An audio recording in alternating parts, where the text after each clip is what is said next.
confusão patrimonial. O que é isso? Bom, pessoal, confusão patrimonial é uma das formas de você conseguir a desconsideração da personalidade jurídica e alcançar o patrimônio do sócio para que o patrimônio do sócio responda pela dívida que você está cobrando. Mas muita gente faz uma certa confusão. Então, para explicar melhor o que é isso, vamos retrocedendo a todos os conceitos para facilitar.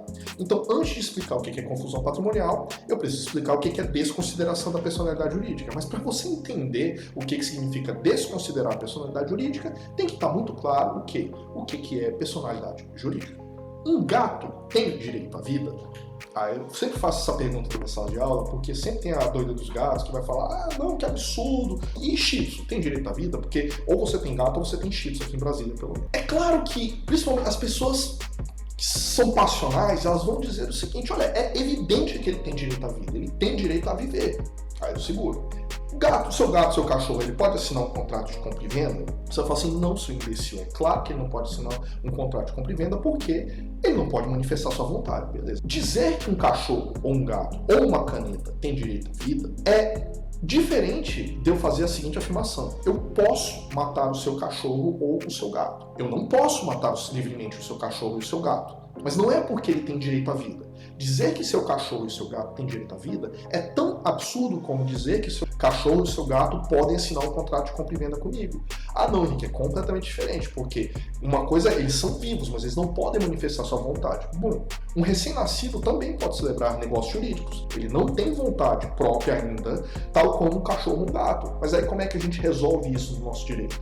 O recém-nascido tem a sua vontade representada pelos seus pais. Então, em tese, eu também poderia fazer isso com cachorro e com gato. Bastaria que você fosse o representante da sua vontade. Mas por que a gente não pode fazer isso? Simples. Porque gato não tem personalidade jurídica, ser humano tem. Então, o que é personalidade jurídica? É uma aptidão, é uma característica, é algo que o direito dá para quem ele quiser, para que esta entidade, agora titular de personalidade jurídica, possa ser titular de direitos e contrair obrigações. Então, personalidade jurídica é isso, é a aptidão genérica que o direito dá para quem ele quer, para que essa pessoa tenha direitos ou possa contrair obrigações.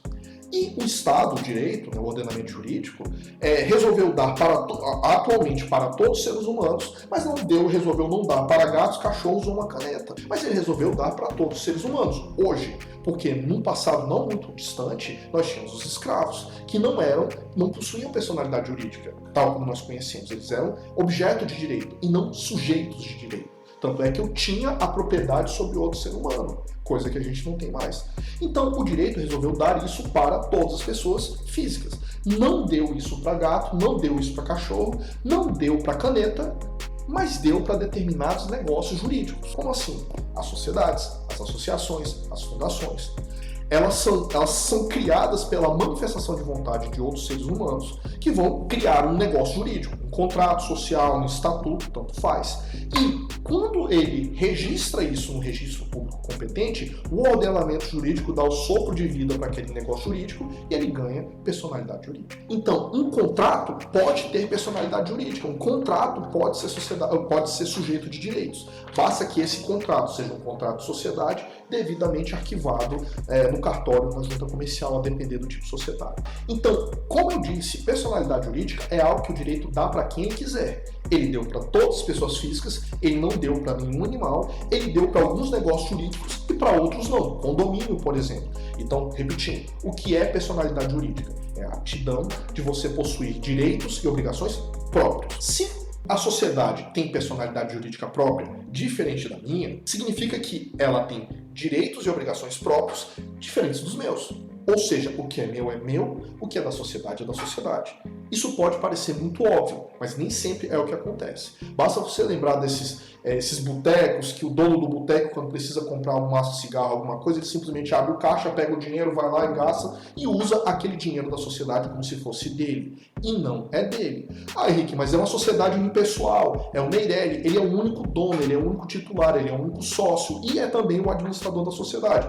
Beleza, fera. Da mesma maneira como eu represento a vontade dos meus filhos, que são menores de idade, eles têm patrimônio próprio, porque os avós montaram, fizeram uma poupança para eles, mas não significa que eu não posso pegar, sacar o dinheiro daquela poupança e gastar com cachaça, porque aquele dinheiro é deles. Eu estou administrando um direito que é deles. Então eu preciso, ao tomar as minhas decisões com base no dinheiro deles, na propriedade deles, no interesse deles. Da mesma maneira com a sociedade. A diferença é que as pessoas físicas possuem vontade própria, que elas podem ou não ser reconhecidas livremente pelo ordenamento jurídico, que é uma definição, uma questão de capacidade civil, mas elas possuem vontade. Se você perguntar para uma criança o que ela quer, ela vai dizer. Se o direito vai ou não dar valor para essa vontade é uma outra discussão.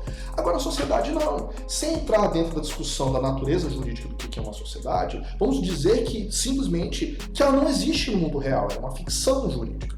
Ou seja, se você olhar, você vai ver uma criança andando, você vai ver uma pessoa adulta andando, mas você não vai ver uma sociedade andando ou fazendo nada. Por quê? Porque ela é um negócio jurídico para quem o direito deu personalidade jurídica. Ela manifesta sua vontade por meio do administrador e dentro dos limites da lei, do estatuto e do contrato social.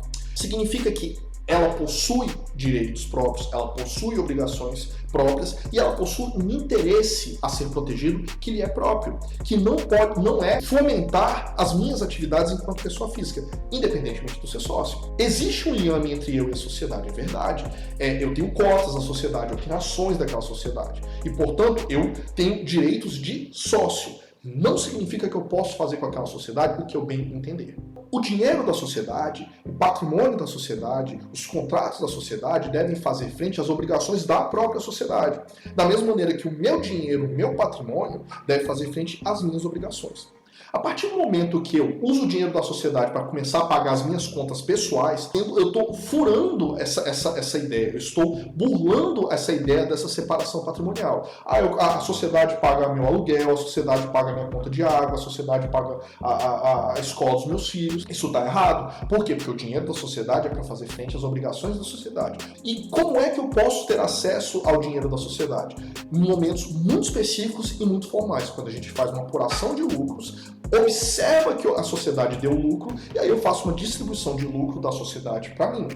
Aí tudo bem, aquele dinheiro deixou de ser da sociedade, passou a ser meu e agora eu posso fazer com ele o que eu bem entender. Mas enquanto isso não acontece, eu não posso ficar, vamos dizer assim, abusando da sociedade para que ela fique custeando o meu meio de vida. Então o que é a confusão patrimonial? A sociedade passa a habitualmente, regularmente, ficar pagando as minhas contas. Quando você começa a confundir as coisas, né, confusão patrimonial, não dá para saber mais o que é meu e o que é da sociedade.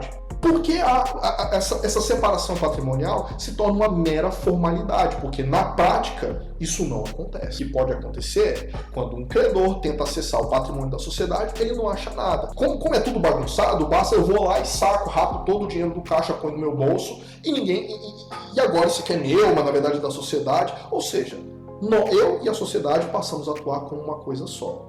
Quando isso ocorre, quando você consegue provar isso, você vai ao juiz e prova para ele, pede para ele, olha, seu juiz, está aqui a prova de que o Henrique e a sociedade dele são uma coisa só. Ele paga a conta da sociedade, a sociedade paga a conta dele. Não dá para saber o que é de cada um, não dá para saber o que é legitimamente patrimônio do Henrique e o que é legitimamente patrimônio da sociedade. Portanto, peço a Vossa Excelência que desconsidere a personalidade jurídica da sociedade e misture o que, na prática, ele já misturou. Isso é a desconsideração da personalidade jurídica por meio da confusão patrimonial.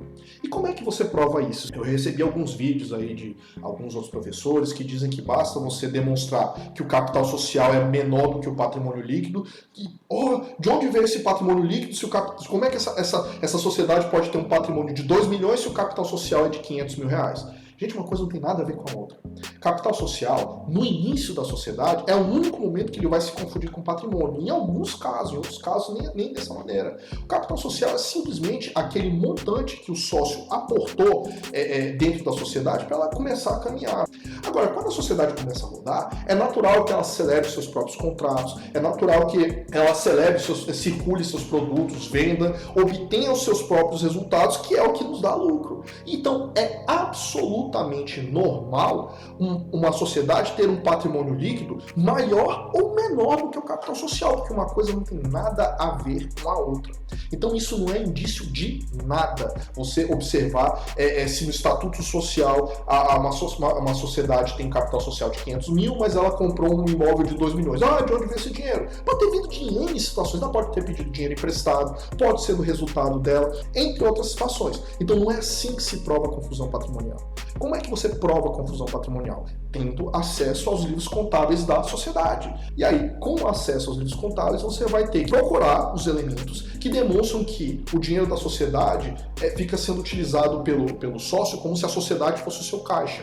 E isso denota a confusão patrimonial. Quando você prova isso para o juiz verdade, não tem uma diferenciação clara, há uma clara violação ao princípio contábil da entidade, sociedade e sócio estão sendo uma coisa só, então vamos melar logo o jogo e agora você vai ter acesso ao patrimônio do sócio. Então muito cuidado com o que estão explicando por aí, não é exatamente assim como que funciona. Sendo bastante sincero, não, isso não é nenhum disso, porque eu não conheço nenhuma sociedade que o patrimônio corresponde ao capital social. Isso é inviável. Se eu encontrar essa mosca branca, eu chamo a atenção de vocês. Então, muito cuidado, não é assim que se procura, se demonstra a confusão patrimonial e nem é um indicativo de que há essa confusão patrimonial. Tudo bem?